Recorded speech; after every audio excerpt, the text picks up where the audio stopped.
everyone, I'm Andrew. And I'm Mark. And we're the Tech Twins. Today we're talking about a really important topic, how to figure out what you want to do with your life. This is something that people of all ages are asking themselves, and by the end of this video you'll have 5 tips to help you find the perfect industry for you. The first step is to figure out what you enjoy doing. If you're doing something right now that you really love, that's great. But if you don't know what it is, then think back to a time when you weren't governed by trying to build your resume. So maybe think when you were younger and you were just picking the extracurriculars that you wanted to do for fun. What did you love to do then? For us, that was the leadership and the arts. So in middle school, we were heavily involved in student government, yearbook, drama, stage crew, art club, fundraising for our school. But at the same time, we were also really interested in math and science and excelled in those classes. So now coming to Berkeley, it makes sense to combine business, which is a liberal arts education, with engineering to combine both interests. And so that's an example of how it worked for us. An example of how this has worked for someone else is with Steve Wozniak, the co-founder of Apple. He came to speak at Berkeley last year, and he mainly talked about how when he was starting Apple, he was just extremely passionate about building computers. That was all he wanted to do all day, every day. He just focused on that. So because he focused on something that he really, really liked, he became an expert at that, and it took him to be incredibly successful. Once you figure out what you enjoy doing, the second tip is to try different things. And one tip that has worked for us when we're starting something new is to always start in a low-risk setting. So for example, if you're interested in the medical industry, you might not want to go and try to shadow a surgeon immediately, but you might want to go volunteer at a local hospital to begin with, because worst case, you get fired, which most likely is not going to happen. And if you're volunteering, they're not going to fire you.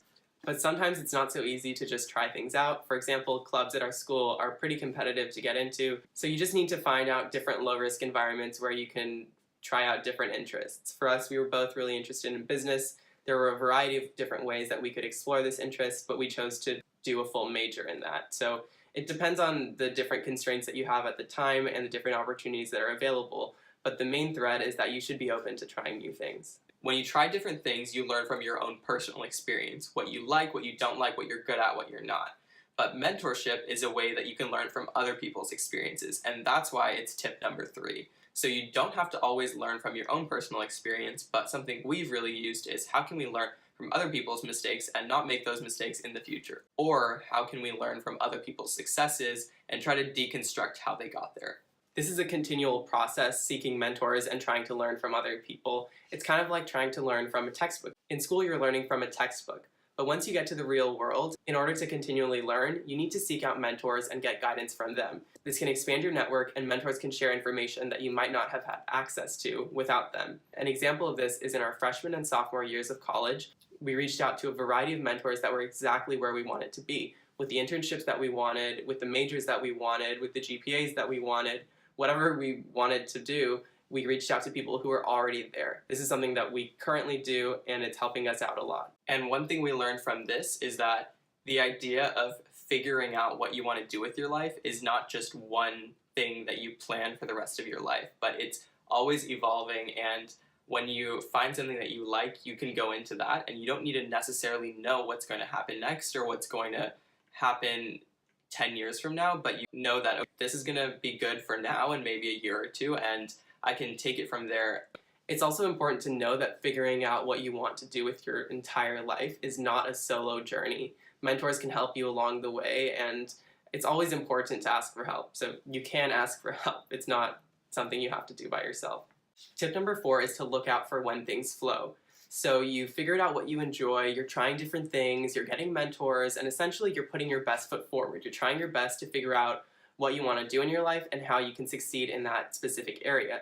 But some things will naturally flow more easily than others. An example is when I was trying to get an internship this coming summer. So with Apple on my resume, I was sure that I would have a somewhat easier time getting an internship, but I put out dozens of internship applications, and for most of them, nothing came of it.